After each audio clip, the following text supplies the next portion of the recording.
All right, Zman Simchasenu. This is Simchas השואבה in Buenos Aires, Argentina, the streets of Buenos Aires, Argentina, and it's just beginning. So it's Zman Simchasenu, and yet we have to think what the Simcha is all about and why specifically during this Yom Tov it's Simchasenu. So the simple taich is because that's the time when they brought in the crops and they saw the fruits of their labor and they have what to be proud of. But the Rebbe taiches Simchasenu is plural. It doesn't say Zman Simcha. It's Zman Simchasenu because it's the time that we are happy with what we have, and it's also the time when Hashem is happy with us and what we do. Plural, both works both ways. Now we have to think about it. It reminds me of the story of a person who was leaving out of town, and he left a list of things for his family to do to make sure everything is everything is taken care of.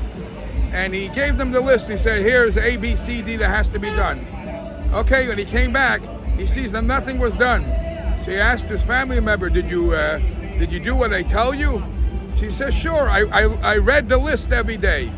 Now this is Zman Simchasenu is not just to say it. It's l'man yedu deresechem. You have to think about it and make sure it internalizes and it becomes a real simcha. Now it also says that the simcha is a folk. Besides for the point that we during davening we call it Zman Simchasenu.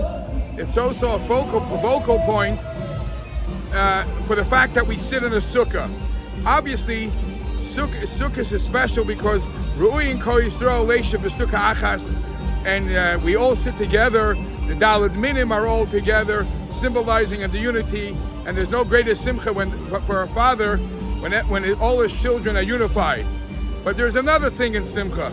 There's a classical question that's asked: why did the Eibishter say that we should do a mitzvah of sukkah to commemorate the Ananei HaKavod, according to one opinion? What happened to the other things that happened in the Midbar, the miracles, the Be'er, the Man, all those other miracles? Why specifically we're specifying specifically the Ananei HaKavod? So the Rebbe's answer is that the Be'er and the Man, those were necessity items that Hashem gave us. Now, if He wanted us to survive, the necessity items is a must. So that's no big deal that He's provided. The fact that the Eibishter gave us an air conditioning, He gave us a comfortable road, and He did Ananei HaKavod, that's comfort. The Eibishter takes care of every Yid, even in a comfort way. And that's why we make a stress with the sukkah more than the necessity, the Ananei HaKavod. Well, I saw another pshat, and that is, this is the only one of the bunch that the Yidden did b'simcha. When it came to the Mayim, we know they complained for water. We know when it came to the Man, they complained. And Chazal say, any mitzvah that the Yidden were mekabel b'simcha, we still do it b'simcha.